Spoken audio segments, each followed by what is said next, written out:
Assalamualaikum warahmatullahi wabarakatuh. Perkenalkan, nama saya Elvira Roza dengan NIM 200430007 dari Prodi Akuntansi. Ini adalah video untuk memenuhi tugas dari mata kuliah Sistem Informasi Akuntansi pada tugas ke-8. Di sini saya akan menjawab 4 soal yang telah di-upload oleh Bapak di e-learning.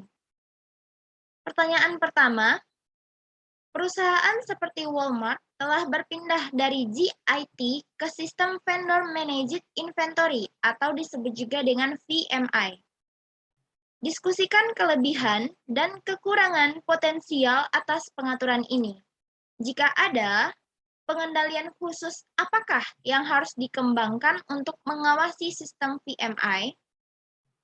Jawaban saya, kelebihan sistem GIT ini adalah dapat mengurangi biaya tenaga kerja, persediaan, resiko kerusakan, dan peningkatan kualitas produk.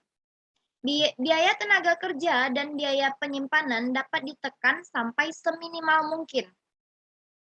Kemudian untuk kekurangannya, yaitu sulit mencari pemasok yang terintegrasi dengan proses produksi pada perusahaan Walmart, karena biaya pengiriman yang tinggi, kesulitan menghadapi perubahan permintaan, tuntutan sumber daya manusia yang multifungsi, dan perlengkapan teknologi yang membutuhkan biaya yang besar.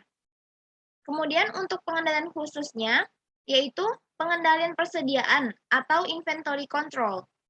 Inventory control ini merupakan usaha-usaha yang dilakukan oleh suatu perusahaan termasuk keputusan-keputusan yang diambil sehingga kebutuhan akan bahan untuk keperluan proses produksi dapat terpenuhi secara optimal, yang tentunya dengan risiko yang sekecil mungkin. Persediaan yang terlalu besar atau disebut juga dengan overstock merupakan pemborosan karena menyebabkan terlalu tingginya beban-beban biaya guna penyimpanan dan pemeliharaan selama penyimpanan di gedung.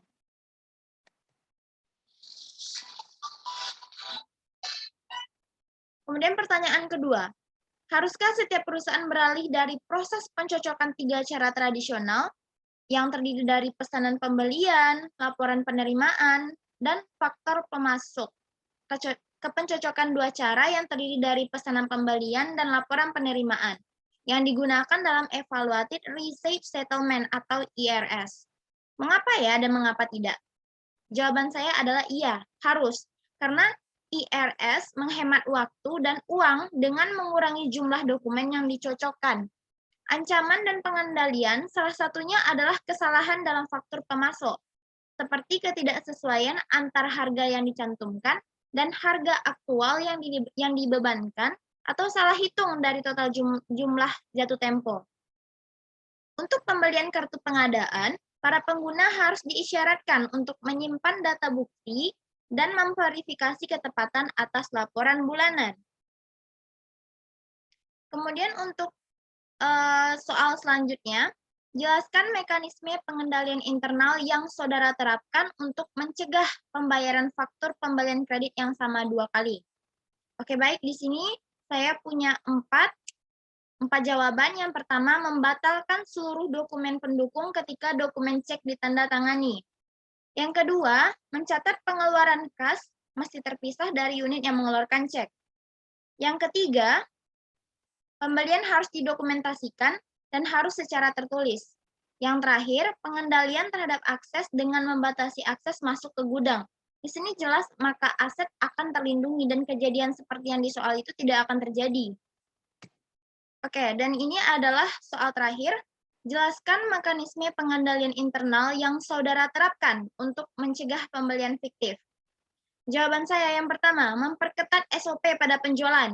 Yang kedua, memberikan pelayanan yang baik dan bisa membuat customer nyaman. Yang ketiga, memberikan sebuah angket untuk proses pembelian. Dan periksa dengan teliti sekali data-data dari customer yang ingin membeli produk. Baiklah, sampai di sini saja webinar tentang video tugas saya hari ini. Terima kasih atas perhatiannya. Assalamualaikum warahmatullahi wabarakatuh.